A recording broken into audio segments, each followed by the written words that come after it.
Зя юу ацхан бамбарнууд минь.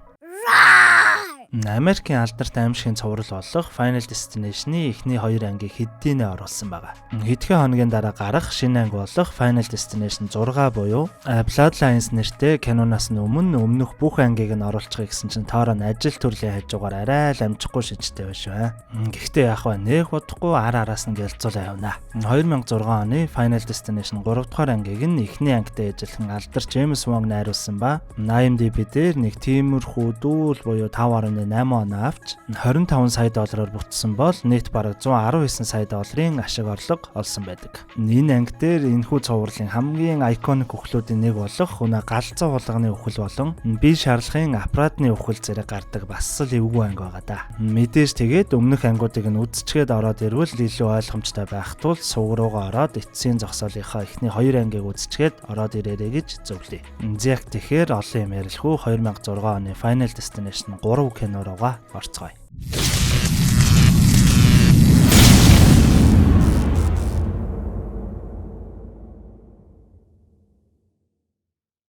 High school-ийн төгсөх ангийн сурагчид төгсөлтийн баярын Пенсильвания мужийн нэгэн паркт тоглож явдаг. Манай гол дүрийн охин болох Венди найз залуутайгаа болон дотны найз Кэрин ч мөн найз залуу Кевинтэйгээ явж харагдана. Төгсөлтийн монтажтай зориулсан битүүл зураг авч явах ба мэдээж л дүрмийн дагуу манай Вендид цаанаа л нэг тухгүй санагдаад л байдаг. High school-ийн typical муужгаа охтууд ангийн спортсмен гэдэл зураг авч явж байхад төрсөн дүүтэйгээ хүртэл таарад зургийг нь авдаг.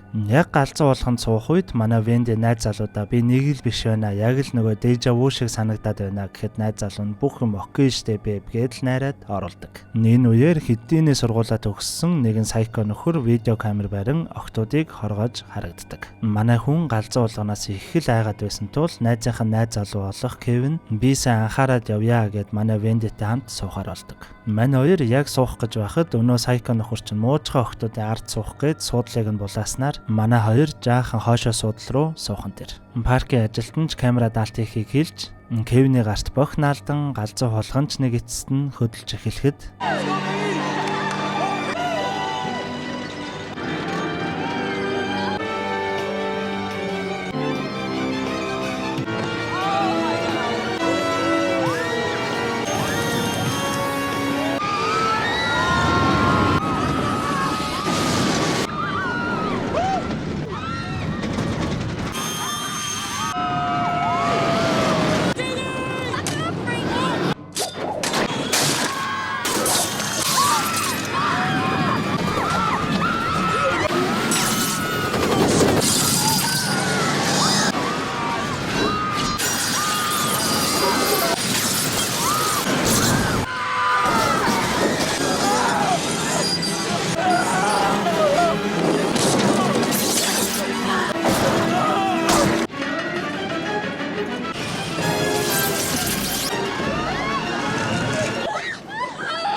хэмээн сандарчихсан сэрхэд яг л сая харагдсан үйл явдлууд нь давтагдаж эхэлдэг. Паркийн ажилтнч камерад алтыг хэлж Кевиний гарт бох наалдснаар манай Венди энд том осол болох гээд байна. Хэмээн орилон гарахад хэсэг нөхдүүдч маргалдан хөөгдөд буудаг. Вендигийн найз залуу болон найзынх нь хамгаалтын бэхлэхээ нэгдэхгүй байсан тул бууж чадалгүй хөдлөж эхэлдэг. Венди найз залуугаа хараад яаж ч орлоодгүйсэн мэдээж л хөөгдөд гарах ба яг энэ үед нь өнөө том осол нь болгон тэр. Нинхүү ангийнх нь хэд хэдэн хүүхдүүд болон манай Вендигийн найз залуу болон хамгийн сайн найз нь харамсалтайгаар өнгөрдөг. Хамгийн сайн найзынх нь найз залуу болох Кевин ч өөрхий сэтгэлээр дэмжих гээд би найз залууд чинь чамайг харж хамгаална гэд амласан. Би чамайг анхаарна гэхэд манай Венди чи бол зүгээр л манай найзын найз залуу. Тийм учраас надад битгий санаа зов гээд л яваад өгдөг. Юу хэлж орилсныг нь мэдсэн амьд үлдсэн ангийнх нь ч манай хүн лөө их л сонин харах хэдий ч нөгөө муужгаа охтууд бит хоёрын тусламж хэрэгтэй бол хэлээрэй гээд утасныхаа дугаарыг өгдөг. Кевин ахин гүйж ирээд интернетээр өмнө буюу 6 жилийн өмнө болсон 180 дугаар нислэгийн тухай судалснаа хэлэн яг нэг хүүхэд нь чам шиг ийм зөгнөл хараад онгоцноос буун амьд үлдсэн хүмүүс нь бүгд дараалан араасаа өгсөн тухай хэлэхэд манай Венди ч тоолгүй бараг л зайл цаашаа хэмээн хэлээд л яваад өгдөг. Манай Венди гэртээ ирэн нэлээд эмо байдалтай дүүгээсээ азийн бугавчаа надад хэсэг үлдээ гэж гээл гуйж байгаад дүүдээ камера өгөх гээд авсан зургуудаа компьютер руугаа хуулах гэхэд саяхан өнгөрсөн найз залуугийнх нь авахулсан зураг дээр яг л ингэж өгөхийг нь харуулсан мэт төмөрний урд толгойн байршснаар гарсан байдаг. Манай Вендич гайхан амьд үлдсэн бусад хүүхдүүдийн зургийг харах ба нөгөө тамирчин залуу, Сайка залуу, энэ эмо хос болон өнөө хоёр муужгаа охин байдаг. Муужгаа хоёрын зураг дээр гэрэл хит тусаад яг л түлэгдсэн мэт нүртэй харагдсан тул өнөө өгсөн дугаараар нь яаран залгах үед өнөө хоёр нь биеэ борлуулах гээд нэгэн шарлагын аппараттай газар хэдийнэ ирчихсэн байхан тэр. Нууг газрынх нь ажилтан уух зүйл авч орохгүй шүү хэмээн хэлэн утсаар ярих гээд гарах ба нөгөө хоёр нь ч тоолгүй ангалцсан уух зүйлээ барин ороход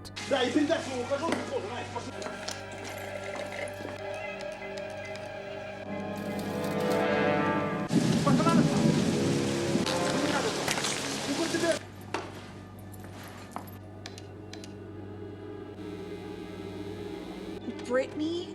Dude, I feel like Steinmetz says he gets off on tan line.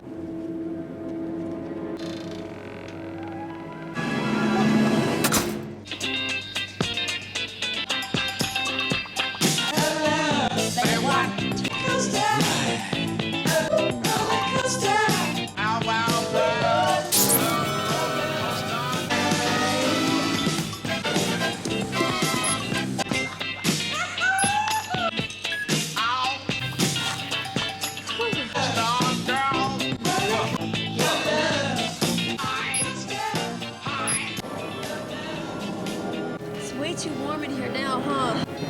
Huh?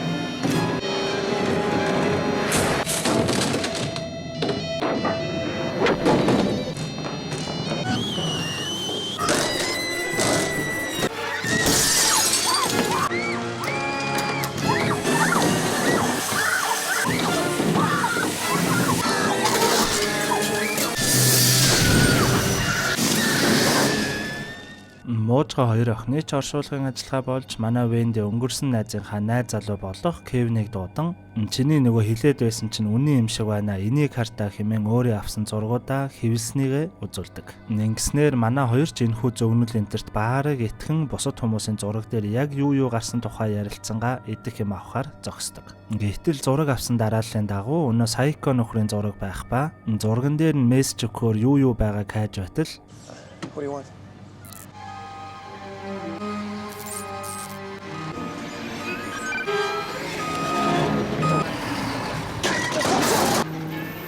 Get out! Put in the truck! Watching you. Man, come on, pull up!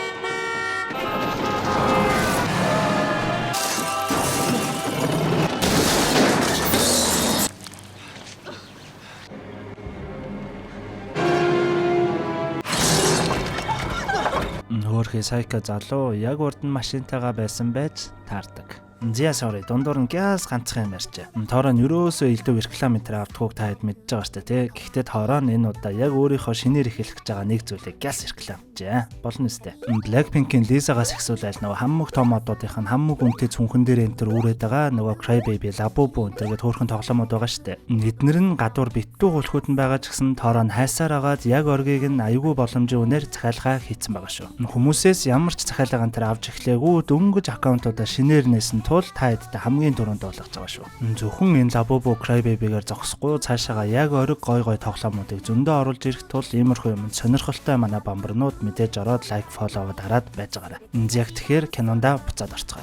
Ингэснээр дараалал зурагт байгаа зүйлс яаж өгөх тухайн заагаад байгаа үгүйг олохоор манай хоёр Вендигийн гэрт ирэн зургуудыг ахин сайн нягтлж үздэг. Тэгэхэд мэдээж сая өнгөрдөг Сайко залуугийн өөр нэгэн зурагт яг толгойных нь харалтаа синс гарсан байдаг. Дараагийнх нь зураг өнөө тамирчин залуу байсан тул маргааш нь багаараа бэлтгэл хийж байх үеэр нь манай хоёр яван очдог. Яг л зураг дээр нь гарсан сэлэн байх ба яаж тайлбарлан хэлсэн огт тоолгүй үхлийг хараал идэг энэ жил би давраг авна гэдэл багаараа огшин ойрлон бэлтгэлээ үргэлжлүүлэх ба Talk about a vision. And that's see Mo got an injury. We would say that. Fuck it. Get the fucking dick. What to do? Just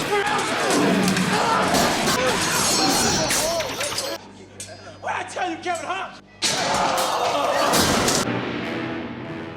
Нийнхөө манай хоёр зургийн дараалал яаж өгөх тухай зурагт гараад байгаа тухай бүрэн дүүрэн итгэдэг. Зургийн дарааллын дагуу өнөө Эмохос буу энтер барьчихсан гарсан байсан тул тэр хоёр дээр очихоор явдаг. Өнөө хоёр нь нэгэн дэлгүүрийн агуулгад ажилладаг байх ба хадаасны буугаар шууд тагтаа энтер буудаад бас л нэлээд гажиг нөхдүүд байх нь тэр. Манай хоёр ч очиод тайлбарлахад мэдээж л дүрмийн дагуу огт итгэж өгдөггүй. Манай хоёр ч цуцалтгүй олсон бүх мэдээллээ тайлбарлан явтал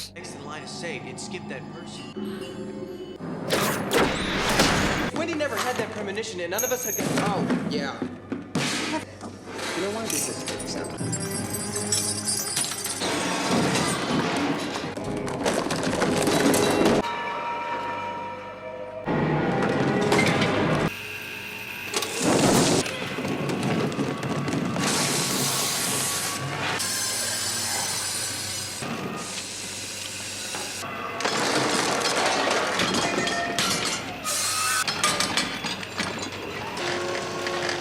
And, well, look, I'm just guessing that it...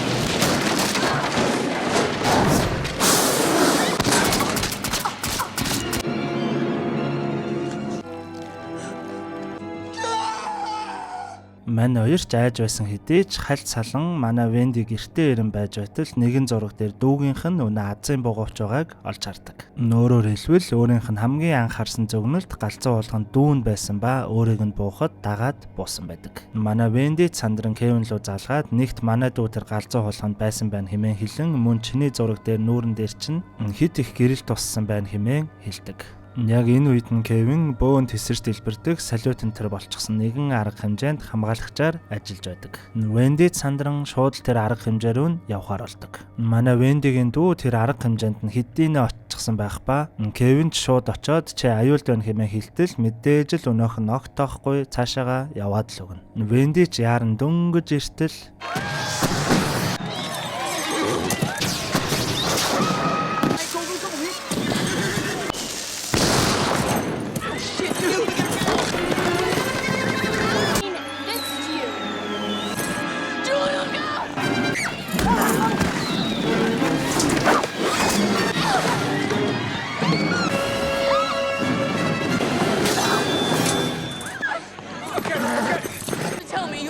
Tell me who was sitting next to you on the roller coaster.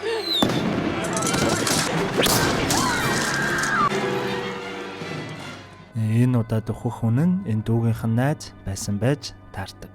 Яг үүний дараа Кевин ч яг дэлбэрч бүхэнгээ алдах ба Венди авран цааш явтал нөгөө найз охиноо алдсан Эмо ч мөн тэнд байж таардаг. Манай Эмо залууч уурлан та нарын тэнэг зүйлээс болж миний найз охин өнгөрсөн. Одоо тэгээд миний ээлжүү те гэдэл талчганаж байхад мэдээж л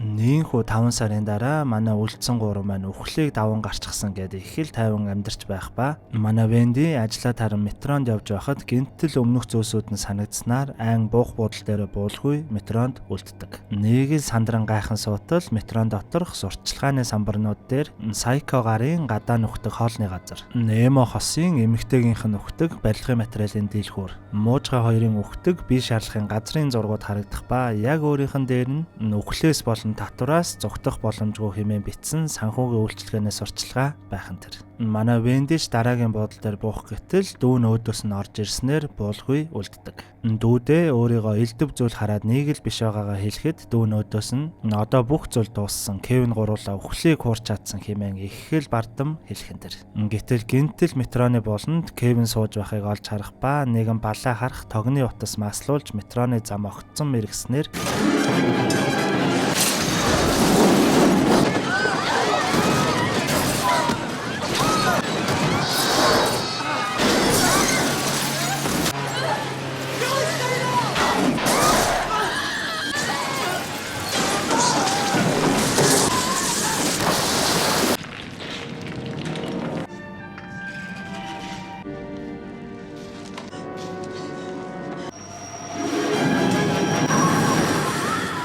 хэмээн ахин зүгнэн харах ба нөгөө хоёртой шууд л хилээд буух гэтэл хэдийнэ оройтсон байхан тэр.